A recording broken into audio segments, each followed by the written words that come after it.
एक बार की बात है। एक गांव में रामू नाम का आदमी अपनी बेटी रिया के साथ रहता था। कुछ ही दिन पहले उसकी पत्नी की तबीयत खराब होने के कारण मृत्यु हो गई थी। रिया बेटा, तुम अपना ध्यान रखना, मैं काम पर जा रहा हूँ। ठीक है पिताजी। रामू काम पर चला जाता है। रिया घर में साफ सफाई करती है। तभी वहाँ रिया के मामा आ जाते हैं और रिया को काम करता देखते हैं। अरे मामा जी आइए। रिया, तुम काम कर रही हो? हाँ मामा जी, मैं घर की साफ सफाई कर रही हूँ। पिताजी काम पर गए हैं।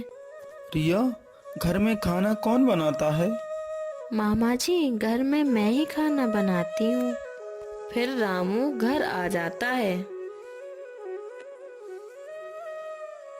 रिया घर का सारा काम अकेले करती है और अभी वो बहुत छोटी है।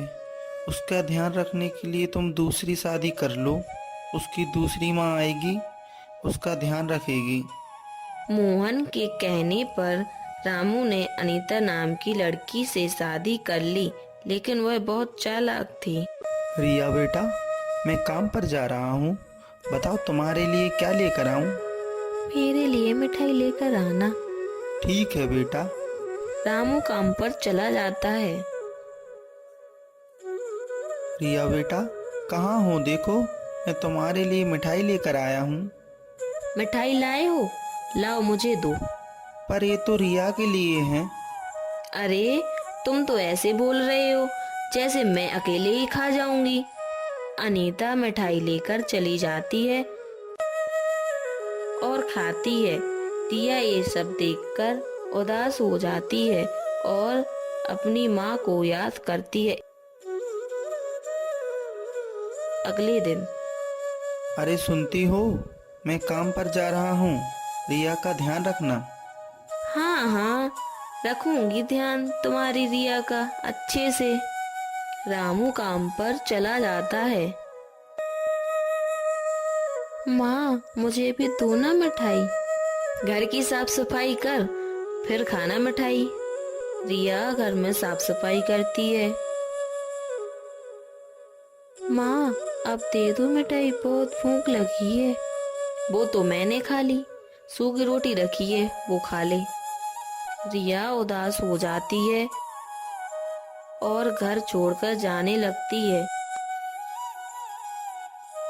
रिया घर से जंगल की ओर चली जाती है। रिया एक पेड़ के पास रो रही थी।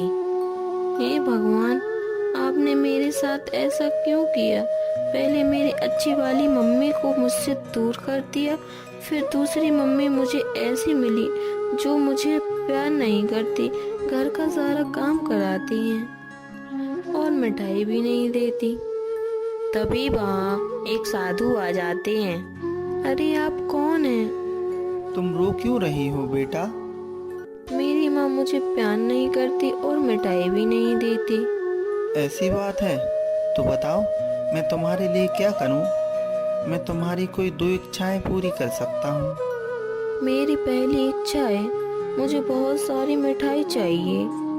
तभी साधु एक मंत्र पढ़ता है और वहाँ बहुत सारी मिठाइयाँ आ जाती हैं। रिया मिठाई खाती है। और बताओ बेटा, तुम्हारी दूसरी इच्छा क्या है?